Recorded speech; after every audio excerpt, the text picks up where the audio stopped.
السلام عليكم. هذا التطبيق إذا حملته يعطيك مبلغ 20 ريال، بس تحط الكود الدعوة حقي وخلاص يعطيك مبلغ 20 ريال وتفتح فيه صرافة مدى وتروح تشتري فيها على طول من البقالة. أول ما تفتح التطبيق تضغط على السماح بالموقع، بعدين ابدأ. هنا تحط سجلك المدني، بعدها تجيك الخانة هذه تحط فيها رمز الدعوة اللي أنا أعطيك إياه اللي مكتوب تحت، تضغط استمرار. الحين تحط على الشروط صح، هنا تضغط متابعة. راح يطلع رقم جوالك، تضغط ارسال رمز التحقق وراح يجيك رمز التحقق وتدخله هنا. الحين يجيك رمز التحقق زي كذا وتدخله.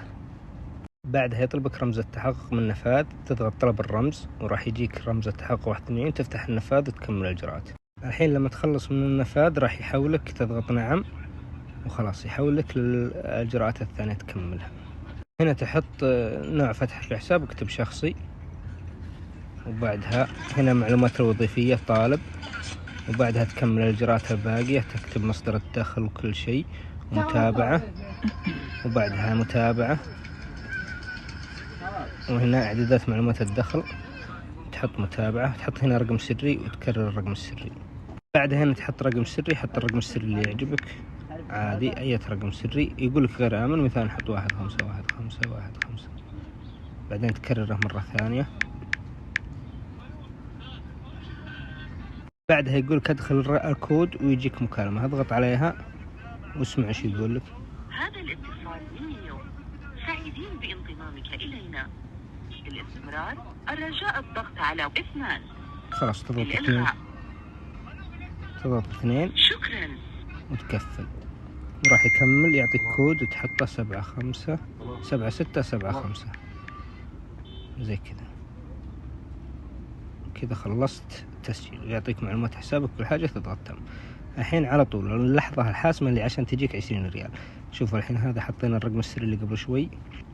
الحين عشان تجيك 20 ريال هنا تجي برنامج الولاء، شوفوا زي كذا.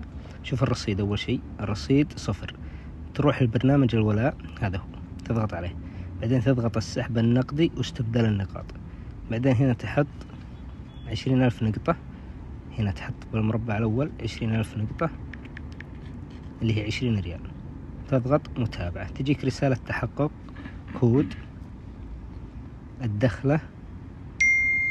بعد ما تدخله يقول لك تم التحويل. شوفوا الحين يقول لك تم التحويل، تضغط تم. نروح للرئيسية، نرجع وراء الرئيسية، نحدث الصفحة زي كذا. شوفوا الحين يصير 20 ريال، صارت 20 ريال معك، تقدر تشتري فيها. كيف تشتري فيها؟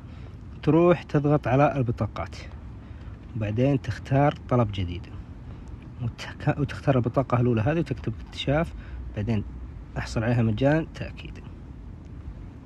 الحين مجرد انه يضيف لك البطاقة هذه، هي رسومها طبعا 0 ببلاش، يجيك كود تحقق، اول شيء مكالمة بعدين كود تحقق.